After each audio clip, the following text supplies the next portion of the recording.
So welcome to part 3 of the loan estimate. We're breaking down your shopping list. Now, some of it you're going to shop for and some of it you aren't. Section A, these are your origination charges. This is how much it's going to cost to get your loan set up and ready to go. It also may include any points that you're using to buy down your rate. Possibly underwriting fees, administrative fees, application fees, whatever. Those vary from bank to bank and lender to lender.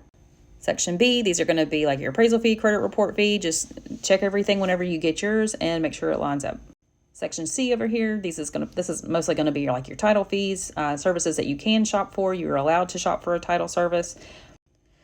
Most of the time I find that it's the sellers choose, but you also have some input, so talk to your realtor about that. As you get your loan estimate, you see all these numbers that are broken down. This is how much each fee costs. So the appraisal fee says it's like $405.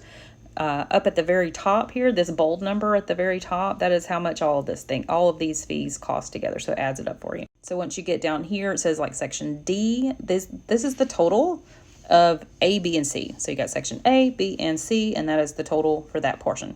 Those are your loan costs. Here are the other costs.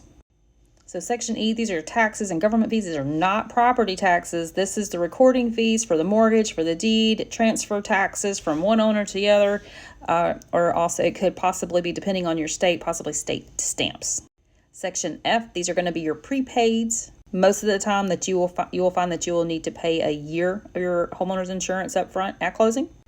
This one here, they're only paying 6 months, is probably how the insurance company works. Then you also see where you're paying property taxes for the remainder of the year, or depending on what time of year that you are buying your house in, because it's always due at the end of the year, depending on the state. Then you also see where it says prepaid interest.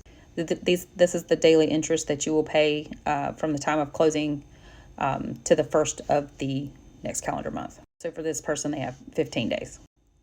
Section G, this is going to be the escrow account that we're getting set up. So section G, this is your escrow account that we're getting set up, and this is how much we're going to have to pad that account, and so they have enough to make that payment when it comes due. So for this person, it's usually about 2, 3, sometimes 4 months. It really just depends on your loan. Every loan is different, so you can't compare yours to your dad's, or your aunt's, or your cousin's, or what. Homeowners insurance, they took 2 months. Property taxes, they took 2 months, and then that's how much that costs to get that account set up. So you're starting off a positive escrow account with $413 in it for this person. Section H gets a little bit more deeper. You might see home warranty. You might see a title insurance. Now we get to the total.